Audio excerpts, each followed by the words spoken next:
And that's how the theme song goes. Welcome back to the Constitutionals podcast. If you didn't know, this is a premier podcast for the website cpluscomedy.com, where there's a whole bunch of stuff. You should probably go there. I'm your host, Chad White. And this is like I said, again, continually, this is the Constitutionals podcast. Listen, I want to be very upfront with you right now. I don't have anything written down for topics. I don't have anything I'm ready to talk about. I don't have anything, or maybe I have one thing. I don't have anything that I need to get off my chest.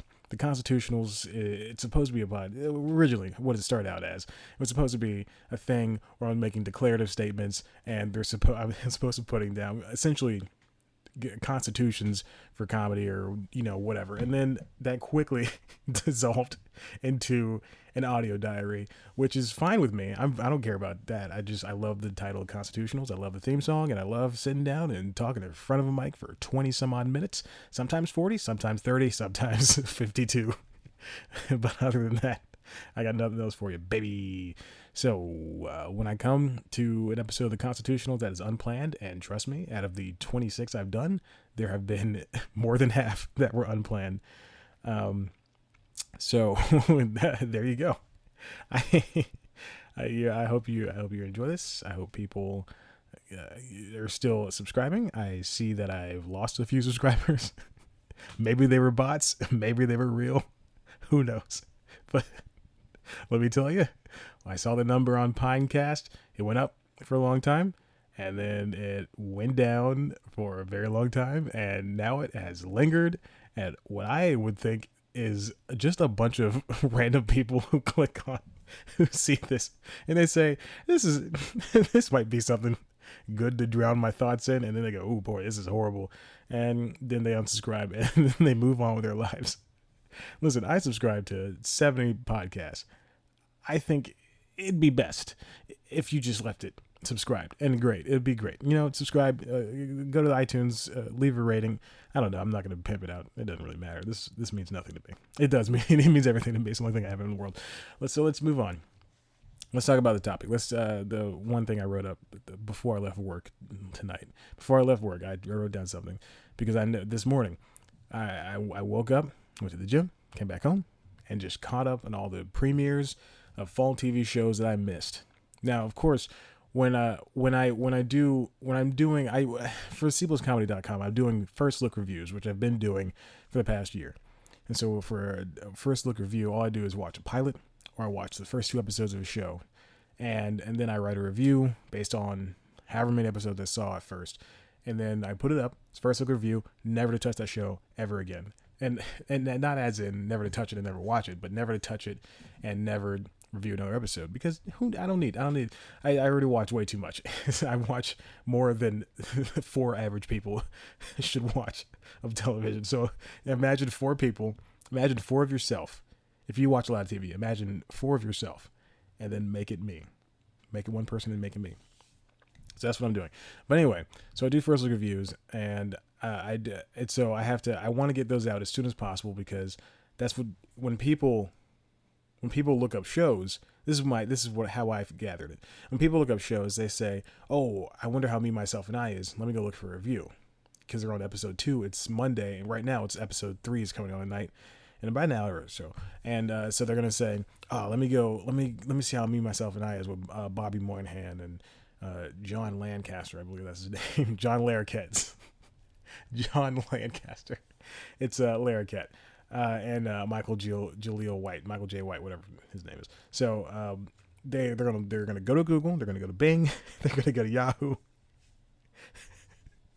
The person that goes to www.bing.com. Microsoft today just announced, they said that they're never gonna make another Windows phone again. So I don't know why they're really trying to pimp Bing, and Yahoo's getting hacked left and right. Not to say that Google, knock on wood, is going to get hacked or anything, or should be hacked. They're not due. Anyway, so right on mic is when I clear my throat. But I believe that it is. So when people say I'm going to look up the show, they're going to type in Me, Myself, and I review. And so you want to be one of those on the first couple of pages, If it's a show that's big enough, it's on a big enough network, it's going to get reviewed by pretty much everybody. The Hollywood Reporter, Variety, Vulture, The Wrap, Deadline. Everybody's going to have a review. So I mean, typically I do hit those shows, but then there are the smaller shows that not many people review. That it's just going to be IndieWire and me, and then 10 other very small websites. But then IndieWire is the biggest, and then maybe SplitSider and the Comedy Bureau or whatever. And so that's what I want to be. I want to be the one where people go right under and say, "Oh, okay, well, they have comedy in their name, so maybe this is going to be the way for us to for me to gauge to see if the show is good or not." And so let's look at a recent show I just did. I think the last one I did was 9JKL, which I effing hated, and I am trying to keep this show clean, but I did not like that show. It was garbage. I hate it. It is the worst show I've seen in 2017, and I watch a lot of television, and it was not a good show. But it's on CBS, and I wrote, so you put everything you can in there. You put the names of the people who were starring in it for first look review. So I did Mark Feuerstein, who created the show, and God bless, why did he do this? Elliot Gould, Linda Lavin, and the rest of everybody else. And then you put them in the tags, and then you tag CBS 9JKL, whatever. And then when you post it, it's gonna, hopefully, if you do your job right, it'll appear. But then you have to do a lot of SEO stuff, and I'm not good at that stuff. So what you can do is just go 9JKL. He made that really easy to type, 9 and JKL, so it's all right next to each other. So 9JKL review. And so I typed it on Google, and it's everybody's reviewed it. Variety, Newsday, Common Sense Media, Metacritics, and Rotten Tomatoes. It's just so crappy. It's so bad. Oh my God, it's the worst. Don't watch this show. Don't even give it a second thought. It was so offensively horrible. AV Club. It's just so offensively. It makes me hate multicams, and I love multicams. And there I am. I'm on page 3. I'm 1, 2, 3, 4, 5 down on page 3.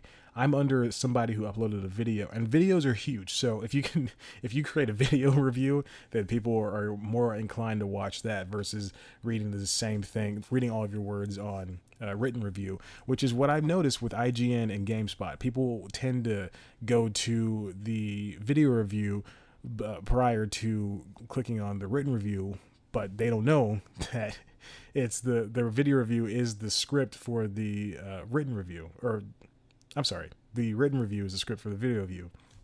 So I don't know. I can get through a 2-page written review in a minute and a half versus watching a 3-minute review, which I love. I love radio reviews. I don't know why I'm saying all this stuff, but anyway. So then there's that. But then sometimes there's shows that are so small. So the other first look reviews I have that came before were The Mayor, Ghosted, Me, Myself, and I, Young Sheldon. Originally, I think Insecure was a first look review, and then I said, no, I gotta review the show, second season. Jim Jeffries show. And so when you get to something like the Jim Jeffries show, you're gonna be one of the first people, not the first, you're gonna be one of the only people who maybe reviewed that show, unless there's something significantly different about Jim Jeffries show. But he's doing a late night periodical style show, weekly show. So if I type in the Jim Jeffries show, this is not important. No one knows. No, this is not good to anybody. I don't know why you're listening to this. But if I type in the Jim Jeffries show review, I am still not on the first page. God freaking balls. Okay, let's go to a show that is a little bit smaller. But it's really easy. Okay, Talking with Chris Hardwick review. I don't know why somebody would do that. I still need to do an Opposition with Jordan Klepper review. That's how far behind I am. I'm very far behind on everything. But that's just how it works. So if you get something smaller, that's why I try. I'm the first one up there, baby. Talking with Chris Hardwick. Typed in first look review by accident. But if type in Talking with Chris Hardwick, I'm the fourth one down. I'm the second review. I'm the second review. Talking with Chris Hardwick by Common Sense Media, and then with C Plus Comedy. So if you find something that's super niche and super special, then people are gonna find it, and that's all I want to do with the reviews. But anyway, get back to the fall. That long divergent talk. Back to the fall TV shows that I really enjoy watching. I finally saw the new Blackish, the Juneteenth episode. Very good, very wonderful, very hilarious. It was so funny. The Goldbergs premiere. I have yet to watch the middle premiere. I'm very sad. I do not want that show to end, but it's going to end, and I think that they also need to end its sister show, Modern Family. They started at the same time, but they're 2 weeks to each other, and one of them is still good. The middle is still good. And let's see, what else? I don't know what else I watched. Oh, I saw the Kingsman movie. I'm switching gears now. I saw the Kingsman, the Golden Circle movie. Wonderful. Let me paint for you the picture that I saw the movie in. It's Sunday morning. It's raining. It's very warm outside, but I still wore a jacket and pants because I didn't want to get rained on. I had my umbrella. I showed up at 9. The movie started at 9:50. I showed up at 10 o'clock. Missed the previews. Missed maybe 2 minutes of the opening. I walked in to the theater. There was a man and his son, and then the workers, and then that was it. There was no one else. I also found a golf ball outside. There's a mini golf area right out there, and I found a golf ball outside. It has spiders on it. It's a Halloween golf ball. I assume it glows in the dark. I don't know, but I'm going to keep it. I did keep it. What am I saying? I did keep it. Anyway, those people. There's only 4 people, 2 workers, and the son and the father.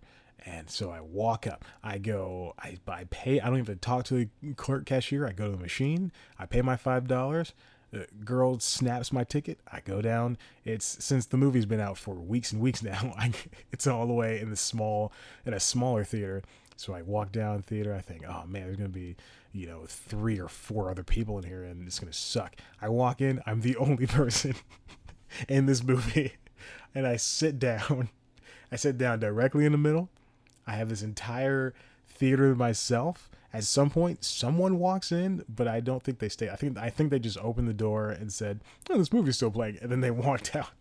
But I mean, I enjoyed the movie. Now here's my critique of the movie. I had a good time. There's a lot of. It's really strange to watch a movie with so much gun violence after all of these bad things that happened. I don't know why I'm laughing, but it's so odd and curious to sit there and say, man, this is a cool. That guy's got a suitcase gun. He's reloading it and stuff. Oh, look at all those gun things they're doing. And then just to turn around in real life and go, ooh, boy, look at all those guns. So it's very strange, but I really did have a good time. Very slick action. Matthew Vaughn's did he direct that one? He's a really good director. Anyway, he did direct that one, I believe. He did a wonderful, fantastic job. I do think their script had a lot of issues. They killed so many characters. So many, I guess, I wouldn't say main. Yeah, I would say main characters. They killed a lot of main characters in that movie, and they just dispensed with them. I've never read the comics, so I can't really judge it versus me reading and watching Kick-Ass. So I can't really judge and say, oh, that was too many deaths. But yeah, there were 3 characters that died, and I thought, boy, oh boy, did they really want to do this? And then also, I want to say something. Channing. So I listen to podcasts all the time. There's one podcast I listen to is called the Pop Culture Happy Hour. It's an NPR podcast, and they post 2 times a week. They talk about the movies or the TV shows that are coming out, and it's really topical and stuff. So when the Kingsman one came out, and they remain spoiler free. So I listened to the podcast episode they did about the Kingsman Golden Circle. They mentioned, I knew Channing Tatum was in it because I saw the trailer. I'm not stupid, and I know they casted him because I got the emails from Deadline and The Wrap and Hollywood Reporter, over a year and a half ago. But they started talking about Channing Tatum. They said he's in there for 8 minutes, and so I said, all right, I'm gonna be prepared to see Channing Tatum for 8 minutes. He's in there for less than 8 minutes. All right, let's call it 5, and it's such a waste. But I think that they said he survives and whatever. But I think they set him up for the sequel, because now they're whatever. I don't want to say anything. Screw it. Doesn't matter. If you're gonna see this movie, you're gonna see this movie already. But the Kingsman and then the American version of Kingsman, the Statesman, basically become one whole company versus being sister companies and cousin companies. I guess they were cousin companies, and now they're sister companies. So Kind of like how my college, University of Tennessee at Chattanooga, is a sister college to University of Tennessee in Knoxville college. So that's how it went. So they really set him up. They really set Channing Tatum up to come back in the next movie. Jeff Bridges was there too. They used a lot of him, but Channing Tatum, they kind of wasted. They sidelined him with him getting not addicted, but paralyzed by this drug, and then they just said, "Okay, here you go. He's over there." And then they killed off one of the main people who's in the last act of the movie, and that was sad. And so, I mean, I don't know. It's strange. The way that comic book movies work is just so odd to me. Where they can just, I mean, it's at some point you either have to go along with it for the audience. Obviously, I didn't write the script, so I can't really say anything. But at some point, you're just gonna have to, for the writer, you're gonna have to either go along with it and just say, hey, this is a comic book movie, this is a comic book TV show, this is a comic book, this is a comic book video game. We have all these different mediums, and we can bring anybody back at any point, whatever. So that's kind of what they're doing for the new Justice League movie. Superman's not really dead. He didn't really die in the comics either. Well, he did die in the comics. Doomsday did kill him in the comics, but I think.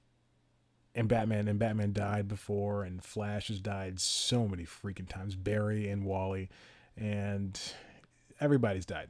Iron Man's died before. Captain America's been dead twice at least, and now he's come back and he was a Hydra secret agent, and now he's regular Captain America. I don't know. Anyway, so everybody's died before. So at some point, you just got to say either go for it or you don't go for it. You can either commit to it, like the Walking Dead, like Kirkman's Walking Dead does, or you cannot commit to it and just keep bringing people back. And I really appreciate when somebody brings all these dead characters back. I remember when Captain America died during Civil War in 2005, it was news stories for local news. It was news stories for cable news. It was crazy because people were talking about it. And I was alive, but I was very young when Superman died at the hands of, the comic was called The Death of Superman. I have it. It's called The Death of Superman, and it's Doomsday and Superman fighting, and basically for 100 and some odd pages, and then they punch each other to death. And then Doomsday's dead, but I remember this very vividly because I've read this so many times. Lois runs up and Superman's dead body is laying in her arms. It's this giant hulking man, and Lois Lane, tiny little Lois Lane. I love it so much. That's a good comic. You should read that.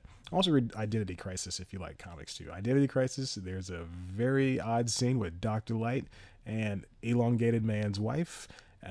If you are triggered by certain things, I would suggest you don't read it. But if you aren't, then you're in for a surprise, because I read that when I was in, I think, high school or middle school, and I read it. I read it over, and I thought, oh, that's very strange, and I kept going, and then they talked about it, and I thought, no, that didn't happen.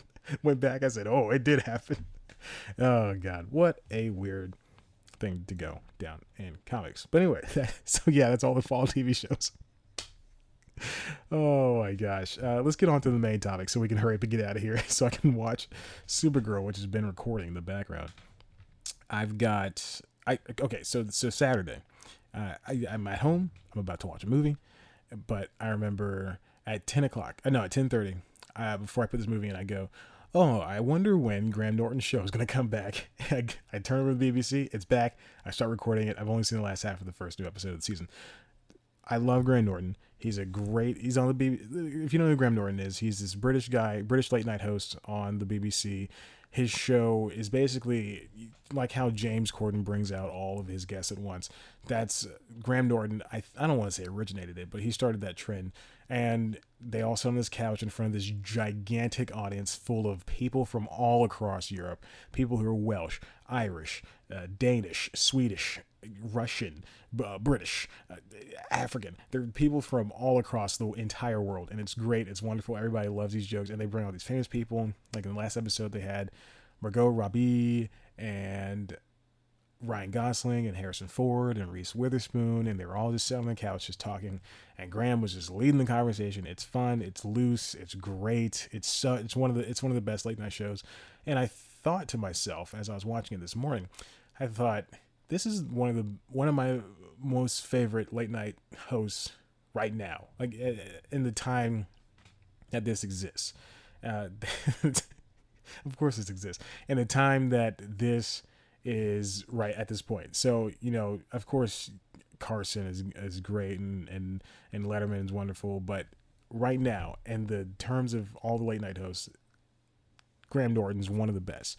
And then I really thought, how does he compare to the American ones? Because the American ones, because for compared to his show compared to everybody else's, it is not newsworthy at all. He does maybe 3 or 4 jokes total at the for his monologue, and then he brings out the guests, and then it's just 50 minutes of just trash, and it's so great. Not trash, but it's just them gabbing and stuff. It's so wonderful.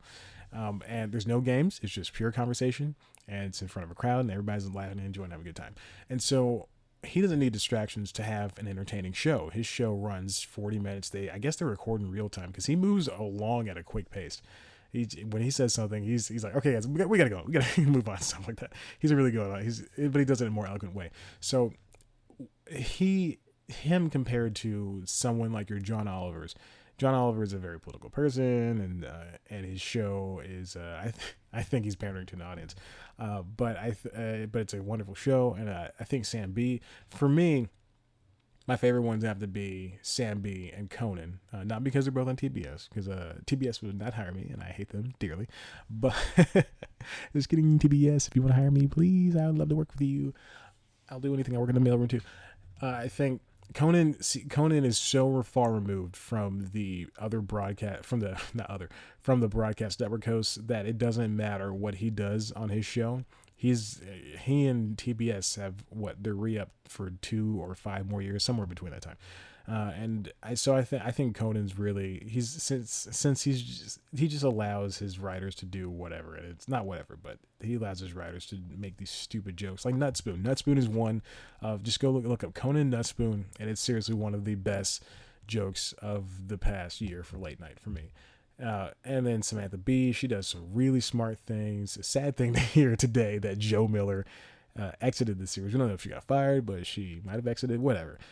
Sad thing to hear that she and B, the two best friends, created the show together, came from The Daily Show, created the show together, and now Joe Miller had to leave for reasons that might not come to light, but who knows? It's none of our business. But then you got other people like, you got Fallon and Corden and Colbert, who are all vying for this number one spot. That's kind of irrelevant at this point. Now you're just kind of fighting for the middle when it's the online segments that that they really, really want. And so that's why Corden invented all these games.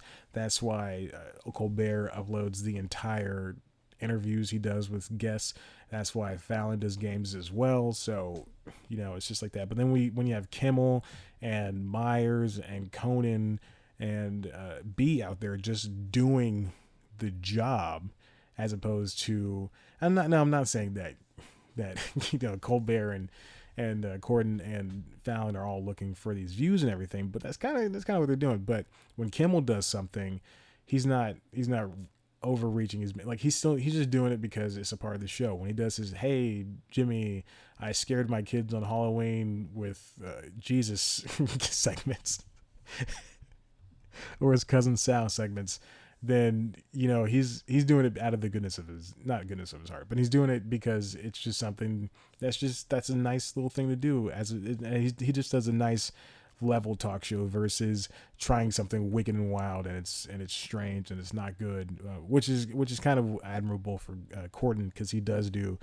let Reggie Watts do some weird things, and he does some weird things, which I enjoy. But when you try to when you break off your segments into shows, and you now have multiple segments as different shows, they kind of lose their specialness factor. Like if I see Drop the Mic's becoming a TV show, I think on the Paramount Network. I think, don't quote me on that. But when that drops in 2018, I think it's on Paramount, which is Spike right now, but I think it might be Paramount. But I don't know if Spike is airing any new episodes of Bar Rescue, because that's the only show they have. I know they're airing reruns of Friends and Cops right now, because that's all they play. But I think when you break your show off, like I said, they become less special, and so Drop the Mic and what's it called? Riding in the car with comedians and singing. I don't know what it's called. I don't want to look it up.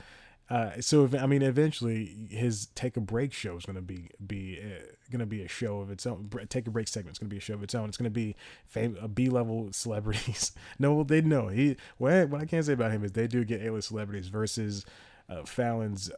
What's it called? Rap battle. Lip sync battle. When lip sync battle gets when this lip sync battle's on Spike, they do have A-list celebrities like Terry Crews and stuff. They get like A and B-list celebrities. But when Corden does something, he gets the mega stars. He's had so many people on there. Jeez Louise. That Apple Music show, riding in comedians' cars with some coffee and stuff. I'm sure that has a lot of good famous people on it.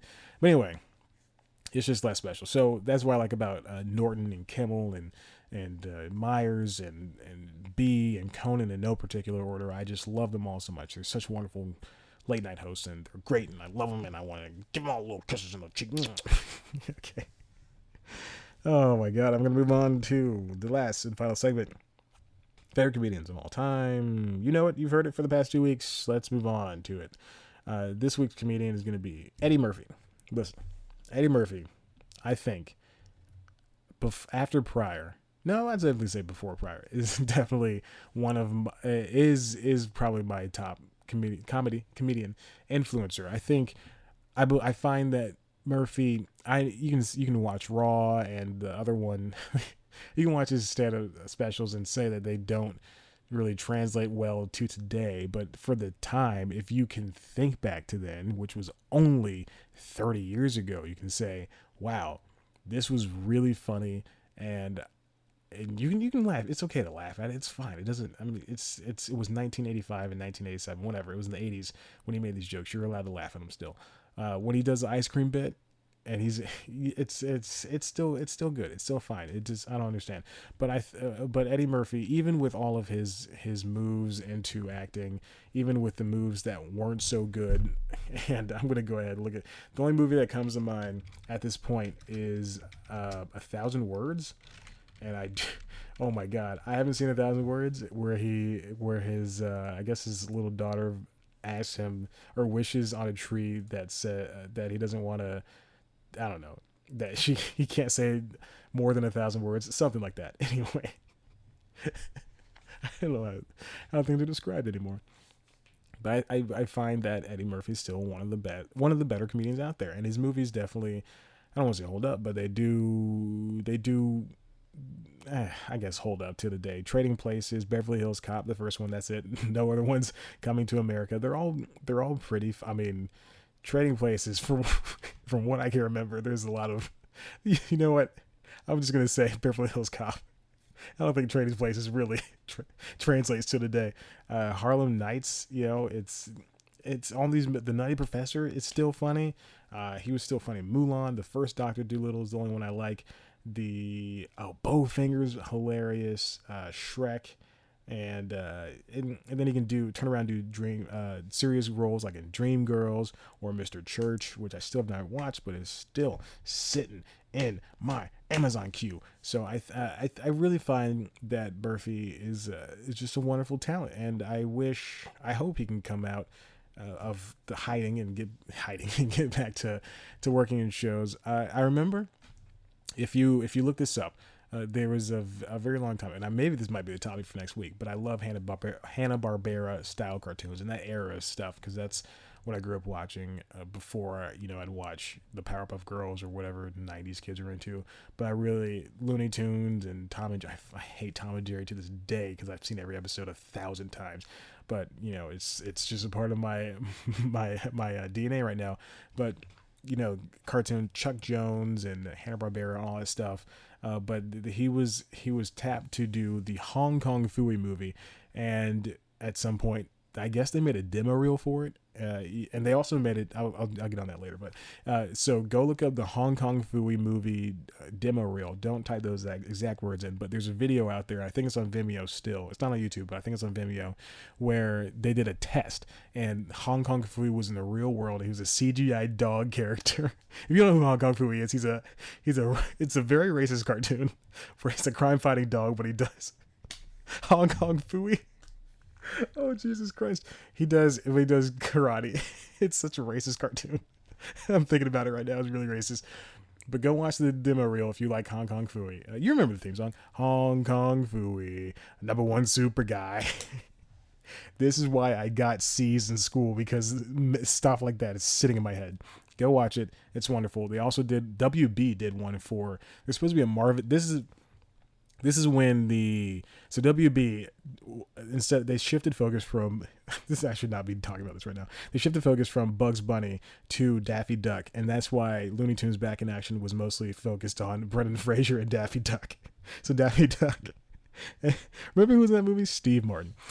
He was the villain, and so Daffy Duck was kind of the pseudo hero versus Bugs Bunny. He and Bugs Bunny sharing the light in Space Jam. So now Daffy Duck is kind of the focus, and so then so a lot of these subsequent things in 2003, 2005 were about Daffy Duck. That's why you get Daffy Duck.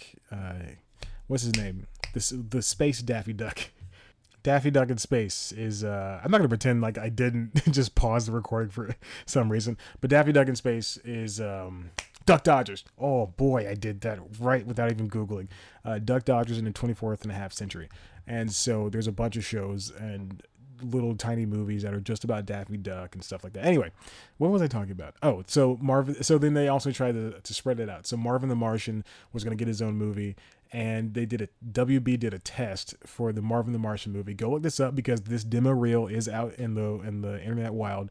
And it was a kid opening up Marvin the Martian as a toy. Who thought Marvin the Martian was a toy on Christmas Eve? Christmas Eve. And the kid opens him up, and Marvin, voiced perfectly by whoever does Marvin the Martian nowadays, was going to destroy the kid because he was going to try to take over the Earth. It was wonderful. It's good. I don't know if they're probably not going to make these movies, and I guess the Hong Kong Phooey movie is still in development for some reason. I don't know. Anyway, so go watch those things. But Eddie Murphy is definitely one of my favorites. So he did way more than the Hong Kong Phooey demo reel. But I just really think that he has a defining, booming voice in the comedy industry, and he's definitely just, I don't know. There's just something about him that he can disappear for 10 years and then come back and then just hold my eyes and other people's eyes, because he's one of the best. So there we go. Next week, I promise it will be a woman. So and it won't be Tina or Amy. So there you go. I'm not gonna be all predictable with it. I did do 3 weeks of predictability, but now it won't be predictable. If you like this podcast, you can also, and you want other things, you can also head to cpluscomedy.com, where we've got the news, reviews, features, interviews, and other good comedy bits only I can provide you with. You can follow us on Twitter at cpluscomedy. Follow me on Twitter at ChatBuckWhite. Like us on Facebook. Head to youtube.com/cpluscomedy. Watch News Time, please. It's a wonderful show. I spend however many hours a week trying to make it, write the script, do all that stuff. It's just a news show. All I do is pick a story for the day, for the week, and I write a story about it and try to educate you about what's going on in the comedy world or the entertainment industry, something big. So this last week's episode was about... What was it about? Oh, the canceled TV shows of broadcast past that happened, that aired in the fall. So there you go. It's just Fox News. Oh, speaking of which, there was a lot of Fox. Who watches that much Fox News on the Kingsman Secret Circle? As if everybody in Europe was watching Fox News. That really bothered me. There's other news stations. Not everybody in the world was watching Fox News. It's as if somebody at the Kingsman production crew really likes Fox News. Anyway, Fox, CBS, ABC, NBC, they all got some type of canceled shows, and you'll never guess who cancels more shows than NBC, and they're more than NBC, trust me. So anyway, watch that. It's great. It's fine. It's wonderful. And that's it. That's all I got for you. Please listen to the Constitutionals again next week. I promise it's just as good as this is right now. Okay. Bye.